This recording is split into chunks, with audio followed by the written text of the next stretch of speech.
আমন্ত্রণ জানাচ্ছি প্রবাস কণ্ঠ রাতের বুলেটিনে, পাওয়ার্ড বাই মাই এনজেট্রি। শুরুতেই জানাবো আজকের প্রধান শিরোনামগুলো। ব্যবসায়িক দ্বন্দ্বে মালয়েশিয়ায় বাংলাদেশিকে মারধর, গ্রেপ্তার 5 জন।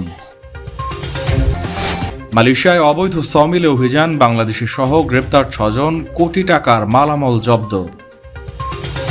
দেখছিলেন শিরোনাম, এবার বিস্তারিত। আপনিও কি আপনার নেক্সট ট্রিপ প্ল্যান করছেন? তাহলে আপনার জন্যই মাই এনজেট্রি, যেখানে এয়ার টিকেটস এবং হোটেল সব পাওয়া যাবে এক প্ল্যাটফর্মে, with a very affordable fares and endless options. With my এনজেট্রি আপনার ভ্রমণ হবে একদম নিশ্চিন্তে। মালয়েশিয়ার মালাক্কার জাসিন শহরের সেরকাম এলাকায় ব্যবসায়িক বিরোধের জেরে এক বাংলাদেশি ব্যবসায়ীকে মারধর ও হুমকি দেওয়ার ঘটনায় 5 জনকে গ্রেপ্তার করেছে পুলিশ। গ্রেপ্তারকৃতদের মধ্যে 3 জন মালয়েশিয়ান ও 2 জন বাংলাদেশি নাগরিক রয়েছেন। জাসিন জেলা পুলিশ সুপারিনটেন্ডেন্ট রবার্ট মঙ্গলবার এক বিবৃতিতে জানান, 24 মে বিকেলে 44 বছর বয়সী বাংলাদেশি ব্যবসায়ীকে তার স্ত্রীর সঙ্গে ফুটপাতে শাকসবজি ও ফলমূল বিক্রি করছিলেন। এ সময় স্থানীয় এক ব্যক্তি নিজেকে এলাকার ডন দাবি করে বিনা অনুমতিতে ব্যবসা করার অভিযোগে তার সঙ্গে বাগবিতণ্ডায় জড়ান। এক পর্যায়ে তিনি বাংলাদেশি ব্যবসায়ীকে মারধর করেন এবং তার মালামাল ভাঙচুর করেন। এছাড়া বাতু বেরেন্দামে অবস্থিত ওই ব্যবসায়ীর মূল দোকান পুড়িয়ে দেওয়ার হুমকিও দেন। পুলিশি তদন্তে উঠে এসেছে, প্রধান অভিযুক্ত তার পাতানো ভাইয়ের ব্যবসায়িক স্বার্থ রক্ষায় হামলা চালিয়েছেন। ওই ব্যক্তির অভিযোগ ছিল, বাংলাদেশি ব্যবসায়ীর কারণে তার ব্যবসা ক্ষতিগ্রস্ত হচ্ছে। ঘটনার সময় উপস্থিত অন্য 2 মালয়েশিয়ান দাবি করেছেন তারা শুধু মোটরসাইকেলে বসে ঘটনা দেখেছিলেন এবং ভিডিও করছিলেন। গ্রেপ্তার হওয়া 2 বাংলাদেশি অবশ্য মারধরে জড়িত থাকার অভিযোগ অস্বীকার করেছেন। পুলিশ জানিয়েছে, প্রধান অভিযুক্ত সহ একজন মালয়েশিয়ান নাগরিকের বিরুদ্ধে ইতিপূর্বে ফৌজদারি অপরাধ ও মাদক সংক্রান্ত মামলার রেকর্ড রয়েছে। ভুক্তভোগী বাংলাদেশি ব্যবসায়ী কানে ও ঘাড়ে গুরুতর আঘাত পেয়েছেন। নিরাপত্তার স্বার্থে তিনি থানায় আনুষ্ঠানিক অভিযোগ দায়ের করেন। অভিযোগের ভিত্তিতে জাসিন জেলা পুলিশের অপরাধ তদন্ত বিভাগ দ্রুত অভিযান চালিয়ে 5 জনকে গ্রেপ্তার করে।